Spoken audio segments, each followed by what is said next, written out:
Big boss season 8 ഔദ്യോഗികമായിട്ടുള്ള അറിയിപ്പ് വന്നതോടെ ഇനി അടുത്ത പ്രൊമോ എന്ന് വരും എന്ന് ആലോചിച്ചിരിക്കുകയാണ് ഞാനും നിങ്ങളും എല്ലാം. എങ്ങനെയാണ് ബിഗ് ബോസിലേക്ക്, അതായത് ആ ഒരു അഗ്നി പരീക്ഷ എന്ന് പറയുന്ന ഫസ്റ്റ് ടാസ്കിലേക്ക് നമ്മളെ പോലെയുള്ള സാധാരണക്കാർക്ക് കയറാൻ സാധിക്കുക എന്നുള്ളതും എല്ലാവരും അന്വേഷിക്കുന്നുണ്ട്. അതുമാത്രമല്ല, കോമഡി കുക്സിൽ നിന്ന് ആരൊക്കെ ഉണ്ടാകും, എത്ര പേരുണ്ടാകും, എത്ര സാധാരണക്കാരായിരിക്കും ഈ സീസണിൽ ഉണ്ടാവുക, അതുപോലെ തന്നെ സെലിബ്രിറ്റികളായിട്ട് എത്ര പേരാണ് വരാൻ പോകുന്നത്, അവരാരൊക്കെയാണ്, എന്തൊക്കെയാണ് പ്രൊഡിക്ഷൻസ് എന്നൊക്കെയുണ്ട്.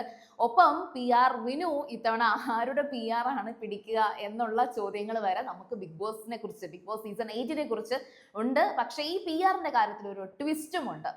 PR എന്ന് പറയുമ്പോൾ ബിഗ് ബോസ് സീസൺ 7 ഏറ്റവും കൂടുതൽ ഹിറ്റ് ആക്കിയ ഒരു വാക്ക് PR ആണെന്ന് വേണമെങ്കിൽ പറയാം. പക്ഷെ ഇത്തവണ അതിനെ ചെറുക്കാൻ മാക്സിമം കളികൾ ബിഗ് ബോസ് ടീമും മുന്നോട്ട് വെക്കാനുള്ള സാധ്യത കാണുന്നുണ്ട്.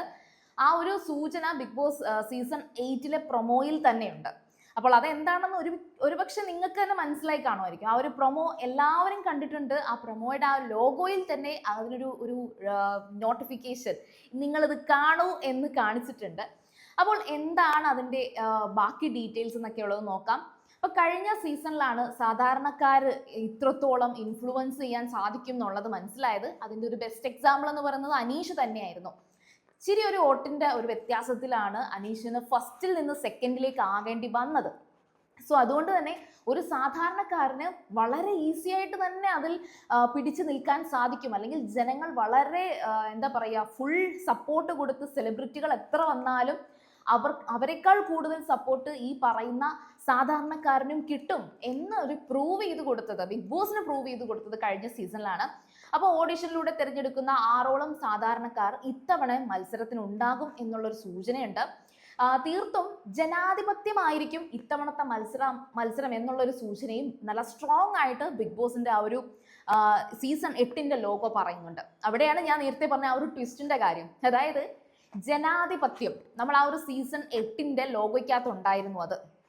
സോ ഈ ഒരു അഗ്നി പരീക്ഷ കഴിഞ്ഞ് ഷോയ്ക്കുള്ളിലേക്ക് എത്തുന്ന സാധാരണക്കാരായ മത്സരാർത്ഥികൾക്ക് നല്ലൊരു സാധ്യത, അതായത് വിജയിക്കാൻ നല്ലൊരു സാധ്യത ബിഗ് ബോസ് 8 തരുന്നുണ്ട്. ഈ പറഞ്ഞ ബിഗ് ബോസ് അഗ്നി പരീക്ഷ ഒരു മിനി ബിഗ് ബോസ് ആകാനുള്ള സാധ്യതയും കാണുന്നുണ്ട്.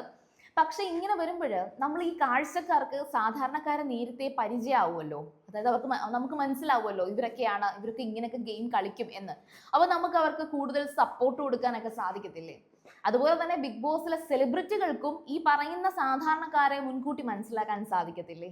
അവർ ഈ ഒരു മുൻകൂട്ടി തന്നെ ഒരു ബിഗ് ബോസ് വെക്കുമ്പോൾ, ഇത് എൻ്റെ ഒരു സംശയമാണ് കേട്ടോ, പേഴ്സണലി എനിക്ക് തോന്നിയൊരു കാര്യമാണ്. നിങ്ങൾക്ക് അങ്ങനെ തോന്നിയോ? അത് മാത്രമല്ല, തെലുങ്കിൽ ഓൾറെഡി ഈ ഒരു പരിപാടി അല്ലെങ്കിൽ ഇങ്ങനൊരു മിനി ബിഗ് ബോസ് അഗ്നി പരീക്ഷ പോലെ സംഭവിച്ചിട്ടുണ്ട്, നടന്നിട്ടുണ്ട്. അത് വിജയമായിരുന്നു. ഞാൻ തെലുങ്ക് കണ്ടിട്ടില്ല. ഏതായാലും ഒരു മാസം കൂടെ കാത്തിരുന്നാൽ മതിയല്ലോ, നമുക്ക് മലയാളത്തിൽ തന്നെ എന്താണ് ഈ സംഭവം എന്നൊക്കെയുള്ളത് കാണാം. പിന്നെ കഴിഞ്ഞ സീസണിൽ ഉയർന്നു വന്ന ഒരു PR വർക്ക് എന്ന് പറഞ്ഞിട്ടുള്ള ഒരു ആരോപണം, അത് സത്യത്തിൽ ബിഗ് ബോസ് എന്ന് പറഞ്ഞൊരു വലിയ ഷോയുടെ ക്രെഡിബിലിറ്റിയെ തന്നെ തകർക്കുന്ന ഒന്നാണ്.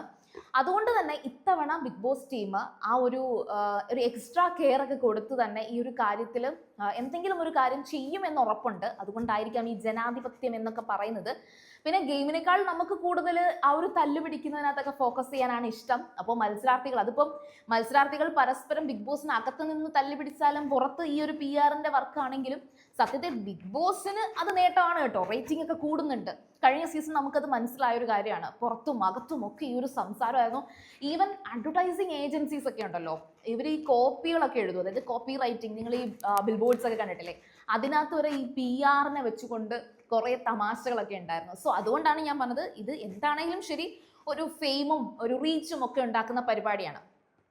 പിന്നെ ബിഗ് ബോസ് എന്ന് പറയുന്നത് പൊതുവെ എന്തുകൊണ്ടാണ് എല്ലാവരും ഇത്രയും ക്യൂരിയസ് ആയിട്ട് ഇതിനകത്തോട്ട് വരുന്നതെന്ന് പറഞ്ഞാൽ, ഈ സീസണിൽ പറയുന്നുണ്ട് ടിക്കറ്റ് ടു ഫെയിം ആണ്. അത് സാധാരണക്കാർക്കാണെങ്കിലും ഓൾറെഡി ഫെയിം ആയിട്ടുള്ള സെലിബ്രിറ്റീസിനാണെങ്കിലും അത് എഗെയിൻ ഒരു ഫെയിമിലേക്ക് കൊണ്ടുവരുന്ന ഒരു സിറ്റുവേഷനാണ്. പക്ഷേ എല്ലാവർക്കും അങ്ങനെ ആയിരിക്കത്തില്ല.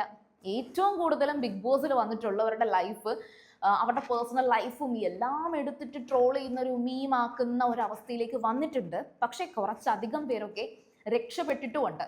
പിന്നെ എന്തൊക്കെ പറഞ്ഞാലും ശരി, നമുക്ക് ലൈഫ് രക്ഷപ്പെടാനാണോ നഷ്ടപ്പെടാനാണോ എന്നൊക്കെയുള്ളത് അവിടെ ചെന്നാലേ അറിയാൻ സാധിക്കത്തുള്ളൂ. തീർച്ചയായും ഒരു കരിയർ ബ്രേക്ക് അല്ലെങ്കിൽ ഒരു സാമ്പത്തിക നേട്ടമൊക്കെ ആഗ്രഹിച്ചു വരുന്ന സെലിബ്രിറ്റീസ് തന്നെയായിരിക്കും ഈ ബിഗ് ബോസിനകത്ത് ഉണ്ടാവുക. അതുകൊണ്ട് തന്നെ അവർ ഒരു പക്ഷേ എന്തും വരട്ടെ, ഇമേജ് കോൺഷ്യസ് അല്ലാതെ എന്തെങ്കിലും ആവട്ടെ എന്ന് കരുതിയിട്ട് വരുന്ന കുറച്ച് പേരുണ്ട്.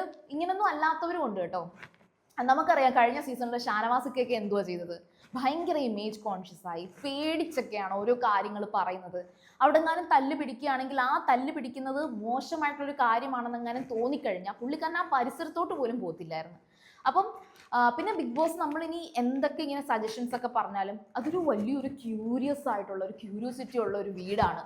ആ വീട്ടിലേക്കൊക്കെ നമ്മൾ കയറി ചെല്ലുക എന്നൊക്കെ പറഞ്ഞാൽ ഈവൻ കല്യാണം കഴിച്ചൊരു ഒരു വീട്ടിലേക്ക് മരുമകളായിട്ട് കയറി ചെല്ലുന്ന ഒരു പെൺകുട്ടിയെ സംബന്ധിച്ച് എങ്ങനെയായിരിക്കും അതുപോലെ ആയിരിക്കും എന്ന് എനിക്ക് എപ്പോഴും ഞാൻ എപ്പോഴും ചിന്തിക്കാറുണ്ട്.